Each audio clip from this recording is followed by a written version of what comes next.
نکلے تیری تلاش میں۔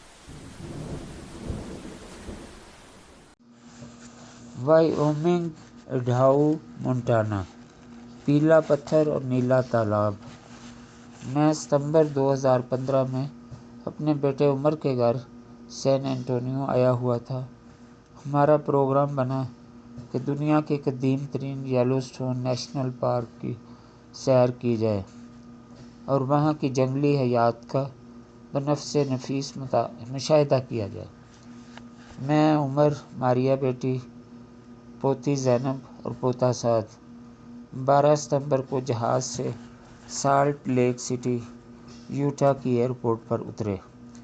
وہاں سے ہم نے 5 دن کے لیے کرایہ کی گاڑی لی اور اڈاہو اسٹیٹ میں پارک سے 10-15 میل کے فاصلے پر ایک چھوٹے شہر میں ایئر بی این بی میں 5 دن کے لیے ڈیرا ڈال لیا۔ اگلے دن صبح ہم نے پارک کی 4 روز کے لیے ٹکٹیں لے لی۔ پہلے دن ہم گھر سے باہر جب گروسری کے لیے گئے تو ہمیں ایک بھیڑیا نظر آیا۔ ہم نے گاڑی میں سے اس کی تصویر بنا لی اور جب اسٹور والے کو دکھائی تو اس نے بتایا یہ تو ایک جنگلی کتا ہے لیکن بھیڑیے سے بہت ملتا جلتا ہے۔ یہ پارک امریکہ کی 3 مغربی ریاستوں وائیومنگ، مونٹانا اور اڈاہو میں واقع ہے۔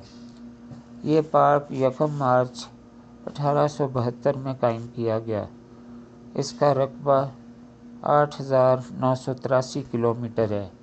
اس کے اندر جھیلیں، پہاڑ، سرسبز وادیاں اور کینیونز شامل ہیں۔ اس پارک میں ہم نے سب سے پہلے گرم پانی کے فوارے دیکھے، انہیں گائزرز کہتے ہیں۔ میں نے اپنی زندگی میں یہ پہلی بار یہاں آ کر دیکھے۔ دنیا کے تمام گائزرز میں سے آدھے اس نیشنل پارک میں موجود ہیں۔ ہم نے ایک وسیع میدان میں بے شمار سیاحوں کو زمین میں ایک سوراخ کے گرد نیم دائرے کی شکل میں جمع دیکھا۔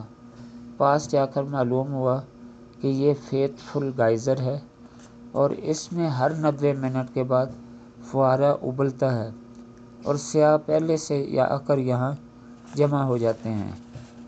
ہمارے دیکھتے ہی دیکھتے زمین سے پانی فوارے کی شکل میں کافی بلندی تک جا کر واپس زمین پر گرنا شروع ہو گیا۔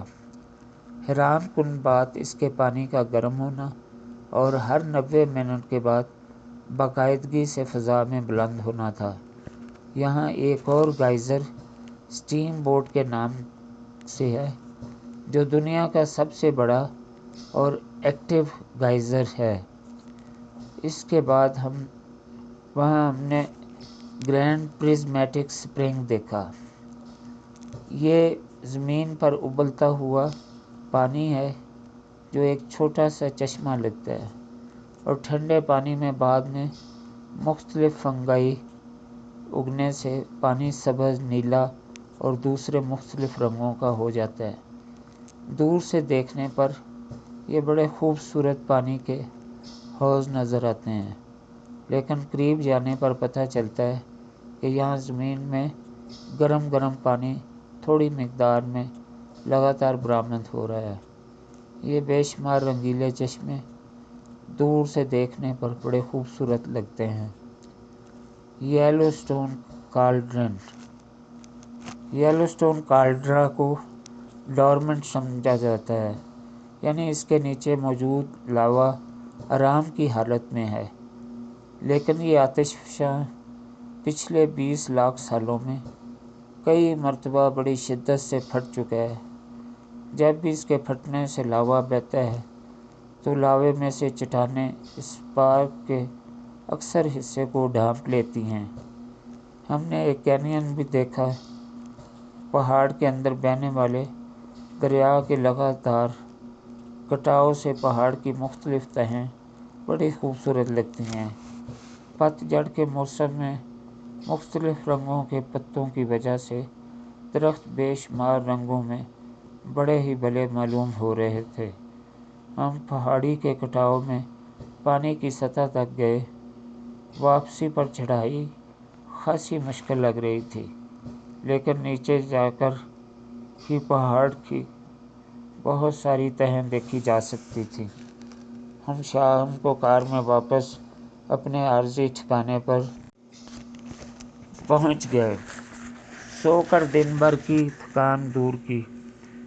اگلے دن ہم پارک کے ہیڈ کوارٹر ایریا میں چلے گئے۔ وہاں نیشنل پارک سروس کے ملازم رہتے ہیں۔ وہاں انتظامی اور رہائشی کوارٹرز ہیں۔ کچھ ضرورت کی اشیاء بھی مل جاتی ہیں۔ کافی سیاحوں کی تعداد وہاں موجود تھی۔ وہاں بے شمار ایلکس بھی بیٹھے ہوئے تھے۔ نہ جانے ایک ایلک کو کیا سوجی کہ اس نے سڑک پر بھاگنا شروع کر دیا۔ میں اس وقت دوسرے بیٹھے ہوئے ایلکس کی تصویریں بنا رہا تھا۔ اس کو قریب آتے دیکھا تو دوڑ لگا کر چند سٹیپس چڑھ کر ایک برآمدے میں اس کی پہنچ سے باہر ہو گیا۔ اس طرح دوسرے سیاحوں نے دوڑیں لگا کر محفوظ جگہوں میں پناہ لی۔ تھوڑی سی پریشانی ضرور ہوئی، لیکن جان بچا کر بھاگنے میں مزہ بڑا آیا۔ میری اہلیہ ڈاکٹر شگفتہ جب میڈیکل کالج میں پڑھتی تھی تو ان کی چند سہیلیاں کراچی سے سنجورو ان کے پاس گاؤں آئیں تو سیر کے لیے باہر گاؤں میں گئیں تو واپسی پر بتا رہی تھیں کہ چند کتے ہمارے پیچھے لگ گئے۔ ہم نے خوب دوڑیں لگائیں، ہمیں بڑا مزہ آیا۔ ایلکس، جنہیں ریڈ ڈیئر بھی کہا جاتا ہے، اس پارک میں 10 سے 20 ہزار کے قریب ہیں۔ ان کی تعداد میں بڑی بڑھوتری ہو جاتی ہے، حالانکہ پارک میں موجود بھیڑیوں کی خوراک کا 90% حصہ ایلکس ہی بنتے ہیں۔ ان کی بڑھتی تعداد کے پیش نظر سیاحوں کو ان کا شکار کرنے کی اجازت دے دی جاتی ہے تاکہ ان کی آبادی ایک خاص تعداد سے زیادہ نہ بڑھنے پائے اور سارا نظام اعتدال میں رہے۔ نر ایلکس کا وزن 700 پاؤنڈ کے قریب ہوتا ہے۔ مادہ ایلک 500 پاؤنڈ کی ہوتی ہے۔ ان کی ٹانگیں پتلی ہوتی ہیں، سینگوں کے کنارے 6 فٹ کی چوڑائی تک پھیلے ہوتے ہیں۔ سینگ صرف نر جانوروں کے ہوتے ہیں۔ یہ سینگ ہر سال گر جاتے ہیں اور نئے نکل آتے ہیں۔ لڑائی میں یہ سینگوں سے حملہ نہیں کرتے، بلکہ دو لڑنے والے ایلک اپنے سینگوں کو پھنسا لینے کے بعد کشتی کے ذریعے لڑائی کا فیصلہ کرتے ہیں، اور یہ ایلک اس لڑائی کے دوران بھی کسی سیریس انجری کا ارتکاب نہیں کرتے۔ یہ ریوڑ کی شکل میں رہتے ہیں اور یہ چھوٹے ویلو کے پودوں، کاٹن ووڈ پلانٹس اور ایسپن کو نقصان پہنچاتے ہیں۔ اس پارک میں نیٹو امریکنز 11,000 سال رہے۔ US آرمی 1886 سے 1916 تک اس پارک کی مینجمنٹ کی نگرانی کرتی رہی۔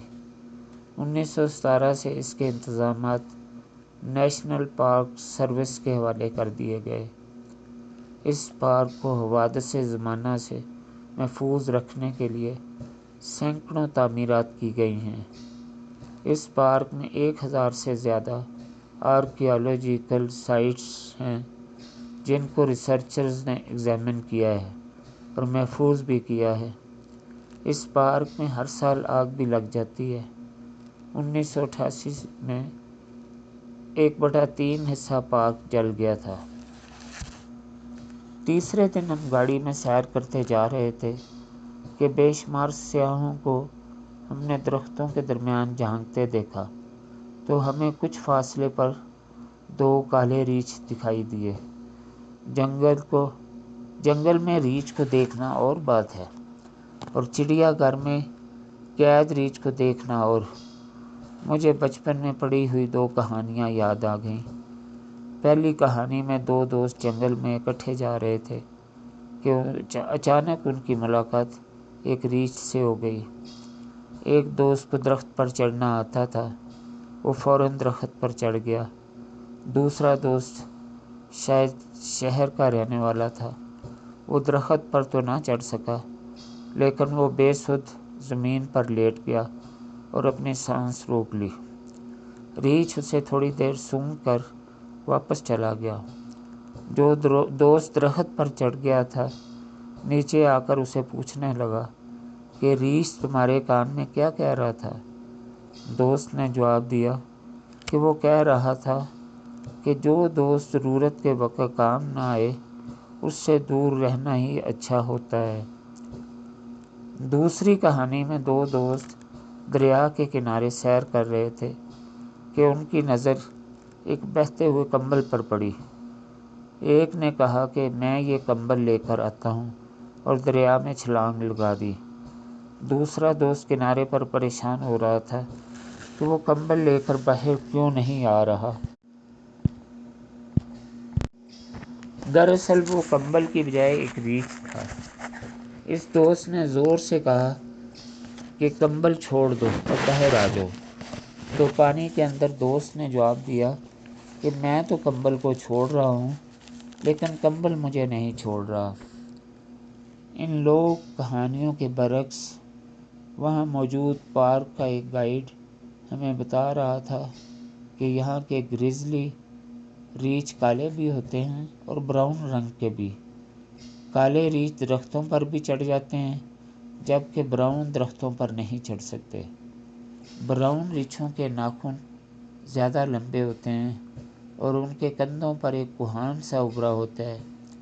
اگر آپ لوگوں کی کبھی پارک میں کسی ریچھ سے مٹھ بھیڑ ہو جائے تو آرام سے آہستہ آواز میں بولتے رہیں تاکہ انہیں سمجھ آ جائے کہ آپ آدم زاد ہیں، اور نہ چیخیں اور نہ چلائیں، اور بھاگنے کی کوشش تو بالکل بھی نہ کریں کہ ریچھ بہت تیز رفتاری سے دوڑ سکتا ہے۔ اس کے سامنے سے آہستگی کے ساتھ دائیں یا بائیں طرف کھسکتے ہوئے غائب ہو جائیں اور نہ ہی کبھی سامنے لیٹ جانے کی حماقت کریں۔ بچوں والی ریچھنی سے تو کوسوں دور رہیں۔ وہ بتا رہا تھا کہ مادہ ریچھ کا وزن 130 کلو سے لے کر 180 کلو گرام تک ہوتا ہے اور نر کا وزن 180 کلو گرام سے لے کر 360 کلو گرام تک ہوتا ہے۔ یہ سردیوں میں 6 ماہ سوئے رہتے ہیں، نہ کھاتے ہیں نہ پیتے اور نہ ہی پخانہ اور پیشاب کرتے ہیں۔ اس حالت میں جانے سے پہلے یہ بے تحاشا کھاتے ہیں اور اپنا وزن خوب بڑھا لیتے ہیں، اور موسم تبدیل ہوتے ہی برفانی طوفان کے شروع ہوتے ہی اونچے پہاڑ پر جا کر اپنی غار میں گھس جاتے ہیں اور پھر اچھے دنوں میں واپس پارک کے کم اونچائی والے علاقوں میں آ جاتے ہیں۔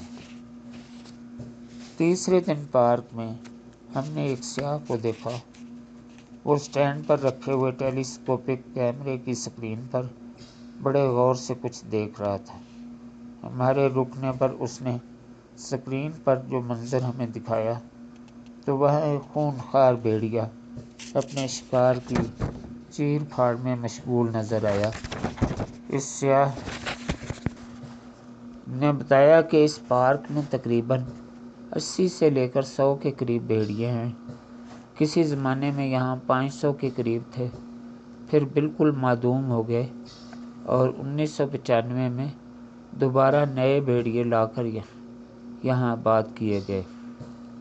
اس مقام سے آگے گئے تو ہمیں بائسنز کا ایک ریوڑ سڑک کراس کرتے ہوئے نظر آیا۔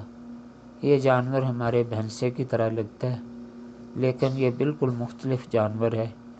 یہ صرف شمالی امریکہ اور یورپ میں پایا جاتا ہے جبکہ بھینس ایشیا اور افریقہ میں ہوتی ہیں۔ بائسن کے کندھے پر کوہان سا بنا ہوتا ہے جس کی وجہ سے سر اور کندھا اونچے دکھائی دیتے ہیں۔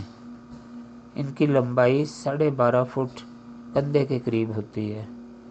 سردیوں میں ان کے گھنے بال ہوتے ہیں جو گرمیوں میں گر جاتے ہیں۔ ان کی داڑھی بھی ہوتی ہے اور ان کا وزن 2200 پاؤنڈ کے قریب ہوتا ہے۔ چوتھے روز ہم پارک کی ایک وادی میں چلے گئے۔ وہاں دریا کے کم گہرے پانی میں 2-3 مختلف سیاحوں کو مچھلی کا شکار کرتے ہوئے دیکھا۔ انہوں نے اپنے عام لباس کے اوپر پانی سے بچاؤ کرنے والا لباس پہن رکھا تھا اور گھٹنوں تک لمبے بوٹ چڑھا رکھے تھے، اور وہ پانی کے اندر کھڑے ہو کر مچھلی کا شکار کر رہے تھے۔ اس پارک میں ہائیکنگ، کیمپنگ، شوٹنگ، بوٹنگ کرنے کی بے شمار جگہیں ہیں اور اچھے مناظر دیکھنے کے لیے پختہ راستے بنائے گئے ہیں، اور سردیوں میں سنو کوچز اور سنو موبائلز میں سیر کروائی جاتی ہے۔ بائسنز کا سب سے بڑا اور قدیم ریوڑ اسی پارک میں ہے۔ 1978 میں اس پارک کو یونیسکو ورلڈ ہیریٹیج سائٹ قرار دیا گیا۔ اس پارک میں سینکڑوں میملز، اینیملز، پرندے، حشرات الارض اور مچھلیاں پائی جاتی ہیں۔ وسیع جنگلوں اور سبزہ زاروں میں پودوں کی عجیب و غریب یونیک اقسام پائی جاتی ہیں۔ سب ایلپائن فارسٹ کثرت سے پائے جاتے ہیں۔ یہاں ہر سال 40 لاکھ سیاح آتے ہیں اور فطرت کے نظاروں سے محظوظ ہوتے ہیں۔ خلیل جبران نے کہا، گھاس کو بکری کھا جاتی ہے اور بکری کو بھیڑیا شکار کر لیتا ہے، اور بھیڑیے کو شیر شکار کر لیتا ہے، اور شیر کو موت ابدی نیند سلا دیتی ہے۔ کہیں تو یہ ظلم کا سلسلہ ختم ہو جانا چاہیے۔ اس پارک کی تاریخ میں دیکھا کہ جب بھیڑیے معدوم ہوئے تو بیورز کی تعداد کم ہو گئی، نئے ڈیم اور جوہر تالاب کم بنے، ایلک تعداد میں بے تحاشا بڑھے، اور انہوں نے ولو ٹریز، کاٹن ووڈ پلانٹس اور ایسپن ٹریز کا بہت نقصان کیا، اور پارک کا ایکو سسٹم خراب ہو گیا، اور پارک والوں کو بھیڑیوں کو پارک میں نئے سرے سے لا کر یہاں رکھنا، ری انٹروڈیوس کرنا پڑا، اور اب یہاں کا ایکو سسٹم نئے سرے سے بہتری کی طرف جا رہا ہے۔ شام کے وقت پہاڑوں میں گری ہوئی انتہائی خوبصورت وادی سے ہم اپنے گھر لوٹ رہے تھے، اور ایلک اور بائسن کے ریوڑ اپنے ٹھکانوں کی طرف جاتے ہوئے بہت ہی پیارے لگ رہے تھے، اور وادی کے سبزہ زار آرٹ گیلری میں بنائے گئے پورٹریٹ لگ رہے تھے۔ اتنا سکوت، اتنا ٹھہراؤ، جیسے وقت تھم کے رہ گیا ہو۔ الوداع اے خوبصورت منظر، ہم کبھی بھی تجھے بھلا نہیں پائیں گے۔ قرار واقعی وَلَکُمْ فِیہا جمال۔ اور سیزن کی پہلی برف باری کا لطف اٹھاتے ہوئے ہم اپنے رہائش گاہ گئے، اپنا سامان پیک کیا، اور بالآخر اس پارک سے واپس سین انٹونیو پہنچ گئے، اور میں وہاں سے پاکستان کے لیے روانہ ہو گیا۔